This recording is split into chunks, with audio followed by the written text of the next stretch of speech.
So I did a Winters tier list, weapons and legends, and I figured it's about that time. It is the spring season, so that's what we're gonna do. You can see if you look at the Winters one, or if you've watched my Winters one before.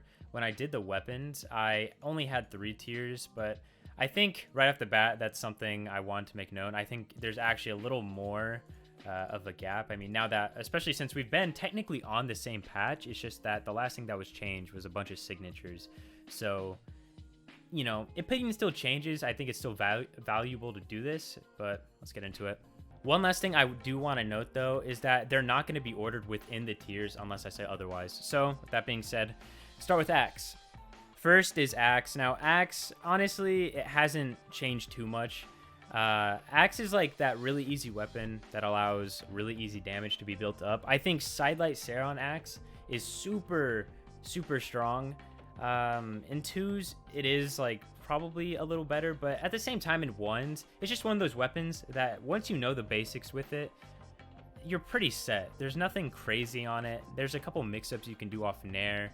I think maybe there's some more optimal play that could be made with it, mainly using D-Light a lot more, which I feel like a lot of people have been, but it's hard to say. I think Axe, though, is just really solid and safe, and it's going to be an A+.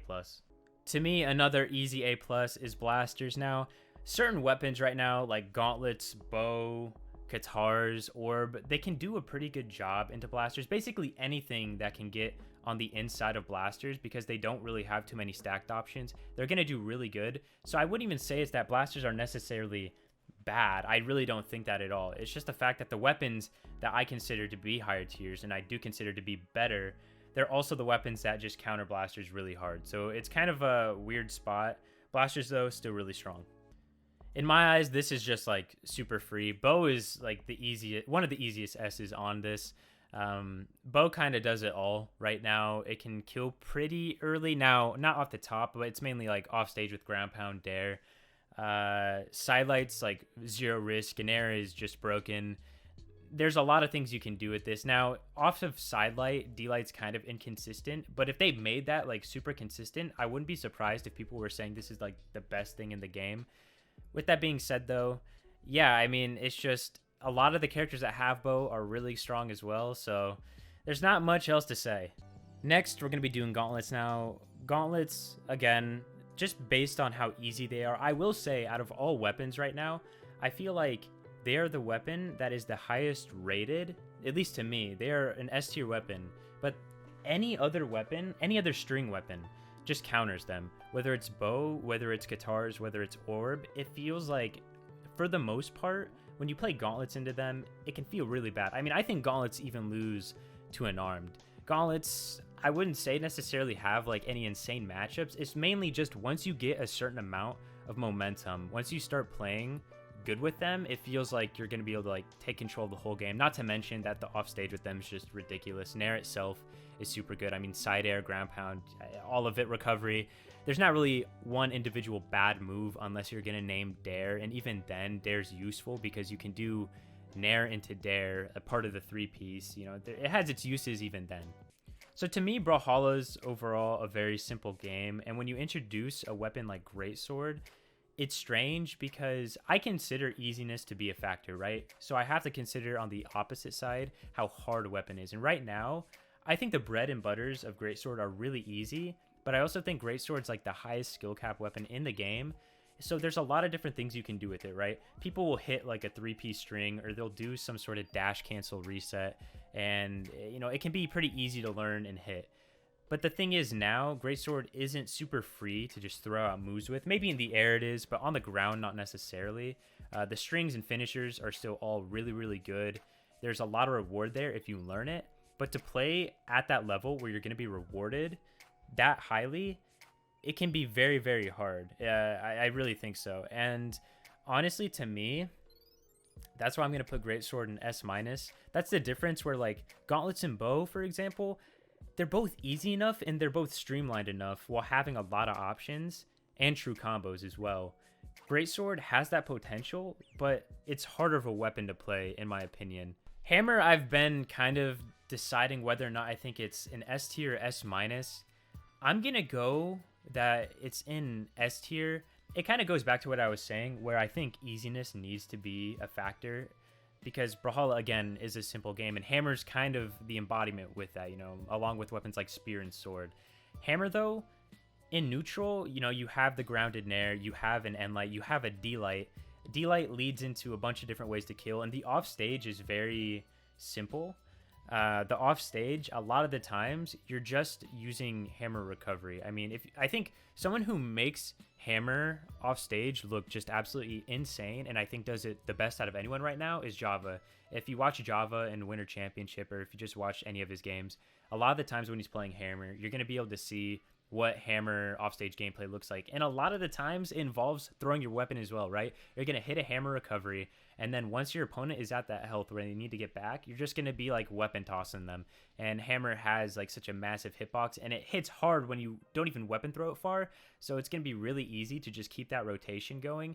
And also when you're coming back to stage with Hammer's recovery, it's pretty hard to punish. You have to punish it from the side, basically. With some exceptions, but a lot of the times it's kind of sketchy. So unless you're coming in from the side, you're basically you have to let them get back. Katars, I think out of any weapon this year, have probably seen like the most resurgence, maybe Orb too. But Katars, the game plan nowadays with Katars, especially ever since they got back the dash impulse, it's just the Katar player backs up. They wait for you to do something, and then they dash in with sidelight, and then they hit N-Light, and then they jump and do a Nair. And that jump Nair covers a lot of options. And it's not the only thing you can do, right? You can lead into sidelight, D-Light, and you can maybe get that string. The thing is, it's also very simplistic. You just do your D-Light, Dare, sidelight, N-Light, or, your D-Light, Dare, D-Light, Dare. Just, there's a couple different things, but the half pipe's there every single time for the string. That's what you're going to be doing most of the time. Not saying there's people not, like, innovating and there's, like, new things you can do on the weapon, but overall, it's just really easy. And not to mention that the side air buff that they gave makes no sense whatsoever. They nerfed the side air angle because it used to just straight up dunk you down. Then they decided to give it some momentum, and they also, I think, increased the hitbox. Maybe I'm wrong on that, but it really makes no sense. And now Katars are just right back in the mix. Like I said, they just flat out beat Gauntlets. So if you're looking for that counter, I think that if you're willing to especially play a patient playstyle, this is just an insane counter to Gauntlets, or an alternative if you don't like Gauntlets and you want to play like a smaller, faster weapon. This is the weapon to go to. All right, this goes in the front without hesitation. I think Orb is the best weapon in the game right now. The one time I feel like I've noticed when it has weakness is against really high defense legends. When you're playing as a really high defense legend, or you're playing against a really high defense legend and you have Orb can't kill that early. With that being said, though, it makes up for that when you're just like playing off stage, on stage, anywhere else in the game, right? Every single move on the kit I think is ridiculous. I think maybe the weakest is probably sidelight, but even then, sidelight leads into D-Light, sidelight can lead into Nair if you gravity cancel it. There's a lot of different things. That's the beauty of Orb, is that every move leads into each other, and there's some like kind of odd true combos that I feel like people don't really use too much. Not to mention Orb Dare over Edge, Orb Dare in general on stage, with the bounce, the normal Orb Dare, which people use off stage a lot, or like the over Edge, and then you have like the wall bounce Dare. That wall bounce Dare is pretty nuts. There feels like there's like a specific range where if you hit the wall bounce Dare just right, it almost is like this super long, like weirdly long range that the Orb Dare has. And it's a really fast weapon. It's great in 1s and 2s, and the characters that have Orb as well are just off the charts with the signatures and stats. So that's just a couple reasons, honestly, why Orb is the best weapon in the game, in my opinion. There's probably a couple other things I could have said that I'll look back and wish I did, but yeah. So this is the whole reason why I even made an A tier, honestly. Lance, A tier. I still think, right, every weapon in the game right now is good, and so the floor of the weapons being A tier is a really good sign. It should be a good sign to everyone in the game, that we're in kind of like a super balanced state, or a pretty balanced state. It's just that Lance just doesn't really fit anywhere. You barely see anyone play it. It's overall pretty janky. Between like them trying to like make the adjustments and make the weapon not just stupid by having Nair be super strong, so they nerf it, and now Nair just feels okay. Like on the ground now, there's a lot of like cool lance stuff, like reverse nair stuff that you just can't do now because it's been nerfed. And then it has an awkwardly strong ground game with like N-Light and D-Light. I think those two are really good. Sidelight's whatever.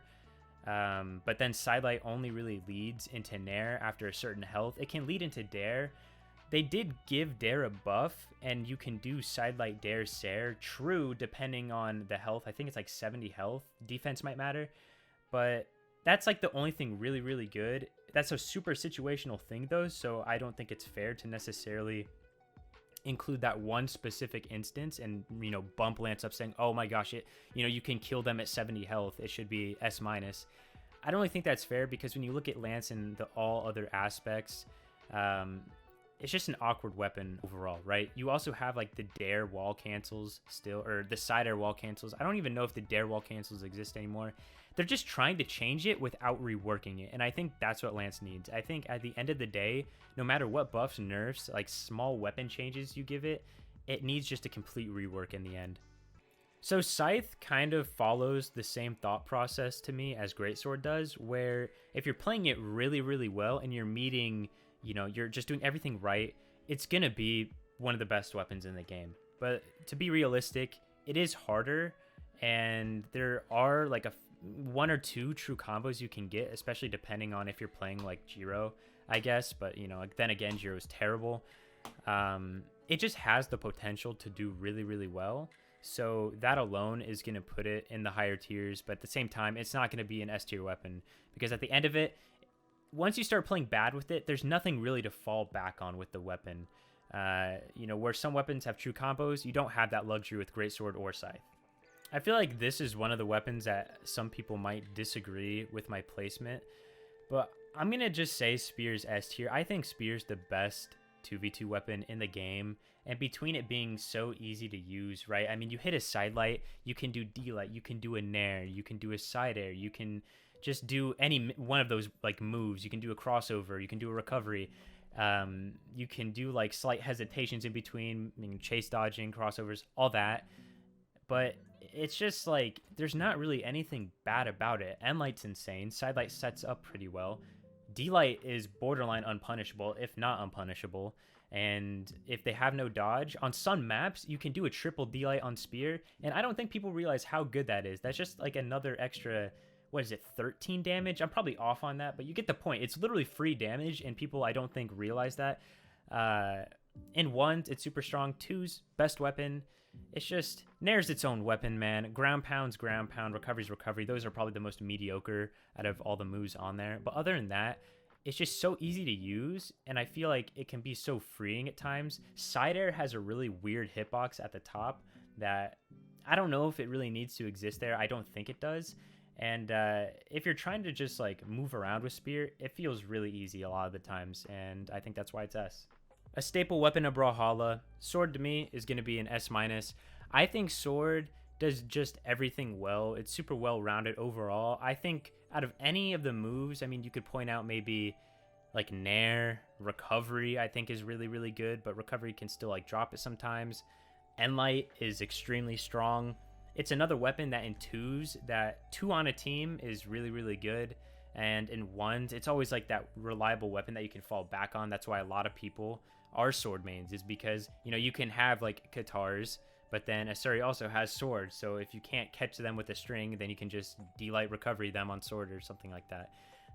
That's why I like Vow, because Vow, sword kit, first of all, is ridiculous. And second of all, if I can't find that hit on Gauntlets, I can look for like a GC D-Light, or I can look for like a single hit Sair, or just, just do the tornado and recovery them every single time. So there's really not much to say about it. Sword is sword. What else is there to say?